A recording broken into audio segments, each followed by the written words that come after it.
So yan guys, magandang hapon at bali ito may ginagawa tayo guys, isang DB audio, yung Mac 15, ito rin yung ating pansariling amplifier. So nasira siya nung nakaraang fiesta kasi ginamit natin to. Bali yung issue nito nakaraan inayos natin, yung kabilang channel ayaw tumunog. Ngayon naman yung kanyang problema, ito yung kanyang relay ayaw mag-trigger. So bali itong nagda-drive sa ating mid-high, so naka-plug in na yan guys. Ayan. So ipa-power on na lang natin. Abangan nyo yung kanyang relay. Ayan o. Yan yung kanyang main relay. Ayan guys, naka-una. So ayaw talaga mag-trigger guys. Ayaw niya talaga. So bali yan yung aalamin natin ngayon guys. Ayaw talaga.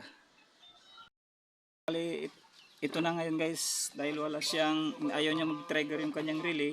So magsusuka tayo ng bias. So ipa-power on lang natin guys. Kasi baka may nadidetect siyang DC out kaya ayaw niyang mag-trigger. So naka-range tayo sa DC. Magsusuka tayo ng bias guys. So ayan guys, pakitingnan niyo na lang sa cellphone, 0.3. Next. 0.3.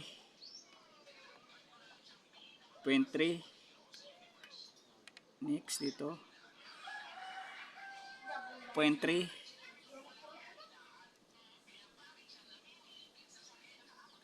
0.3. 0.3. 0.3 good. 0.3. So good yung kanyang bias guys. So ibig sabihin buo yung kanyang main amplifier. So hindi na natin yan gagalawin yung kanyang main amplifier. So dito tayo magpo-focus. May idea na tayo guys kung saan tayo magpo-focus. So bali dito tayo guys sa relay driver magpo-focus. Ayan. Itong dalawang kapasitor na itong maliit. Pag buo itong dalawang kapasitor na maliit, ito naman yung kanyang IC driver. Ayan guys oh. Ayan. So una natin gagawin dyan, magsusukat muna tayo ng supply, saka natin to kakalasin yung kapasitor. Sukat muna tayo ng supply guys. So ipaplastar ko lang muna ito guys yung board. So yan na guys, magsusukat tayo ng magbo-voltage check tayo dito sa kanyang relay supply. So itong ground natin ilalagay lang natin guys sa ground. Bali dito lang, dito tayo sa ground ito. So magsusukat tayo guys ng voltahe. Tingnan nyo na lang guys sa tester natin.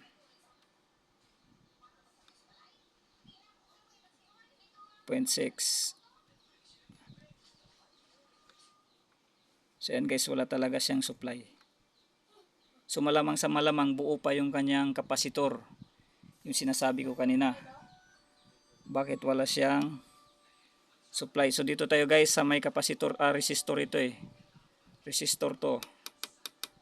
Papunta siya ng IC. Ayan guys, so resistor ito. Tawid siya dito, papunta siya ng relay IC. So ayan guys, so 0-0 talaga guys. Dito tayo sa resistor.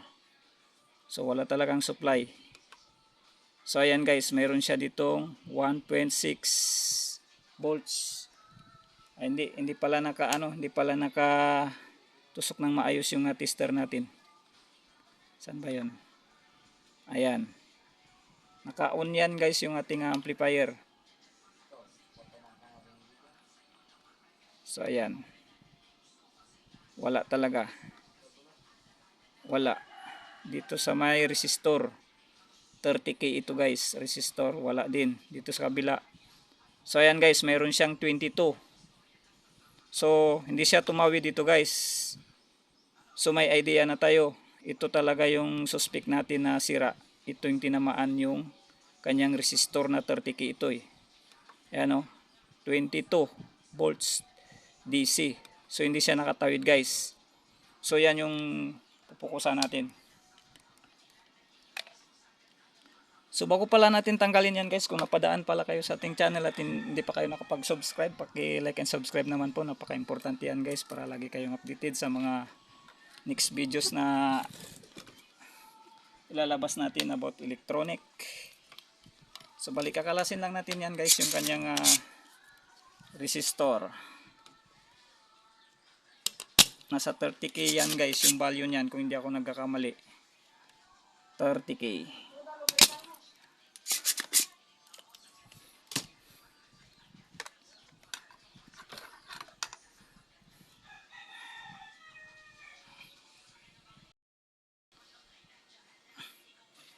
So ito na guys, nakalas na natin. So 30k yung value nito guys. So balik kukuha lang tayong pampalit guys. Itong pampalit natin guys. Ayan, bago. Ito yung tinanggal natin. So papalitan natin yan guys, 30k ang value niyan. 30k.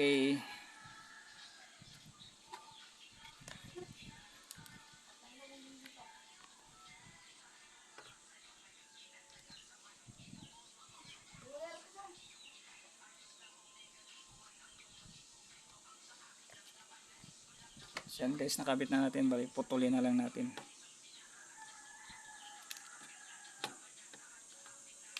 So titestingin natin guys. So balik kukuha lang tayong speaker guys. So bali bago natin titesting guys, susukatan natin kung may tumawid na ba yung voltahe kanina hindi nakatawid. So ipa-power on lang natin, naka-power on na. So ilalagay lang natin to sa ground. Ayan guys. So sukatan lang natin guys, tingnan yung tester natin.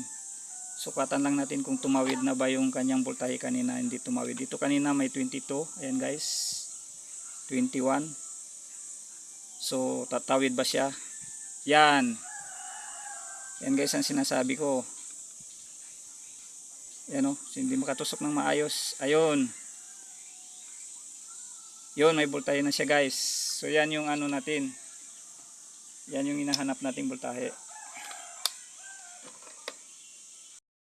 Ito na guys, tingnan yung maigi yung kanyang relay. I-switch on ko lang. Tingnan natin kung mag-switch on na ba yung kanyang relay. Tingnan yung maigi. So ipa-power on ko na guys.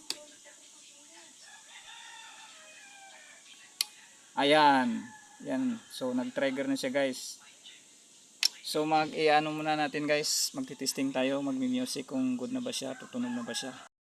Balik lang natin dyan sa kanyang kaha guys. So ayan na guys. Nabalik na natin sa kanyang kaha. So ibabalik na lang natin to yung kanyang mga connector. So make sure lang guys na hindi kayo magkakabaliktad. So ikakabit lang natin ito guys. Ibabalik lang natin. So ayan guys, so bali naka-power on na natin yung ating amplifier. So bali naka-ready na rin yung ating music. Gamit natin ay cellphone. So bago natin titestingin sa speaker, subukan muna natin dito guys, naka-volume na rin siya. So gamit tayong analog tester guys. So tingnan nyo na lang sa tester. So dito tayo magtatap.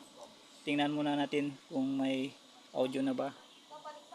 So ayan guys, meron na siyang audio sa right channel. So dito naman tayo sa left channel guys.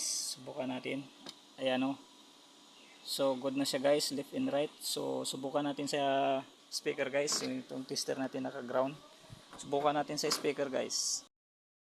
So bali ito na guys, magti-testing na tayo. Naka-play na yung ating music. So ito yung positive ng ating speaker. So itutusok lang natin dyan guys. Tutusok lang natin. So pakinggan nyo na lang at ayan, naka-volume na rin. So itutusok na lang natin.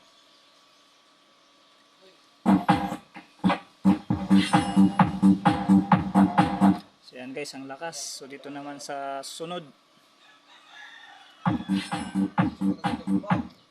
Pangatlo. Pang-apat.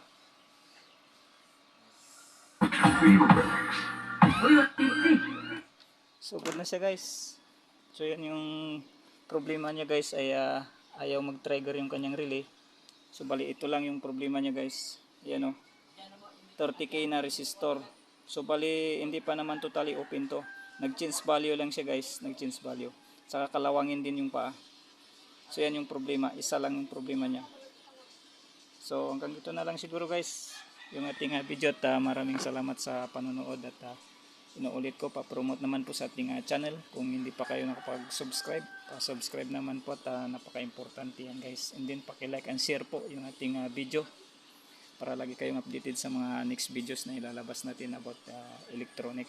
So hindi ko na siguro ipapakita guys sa pagbalik ng kanyang takip para hindi na tayo mapahaba sa ating video. So maraming salamat po.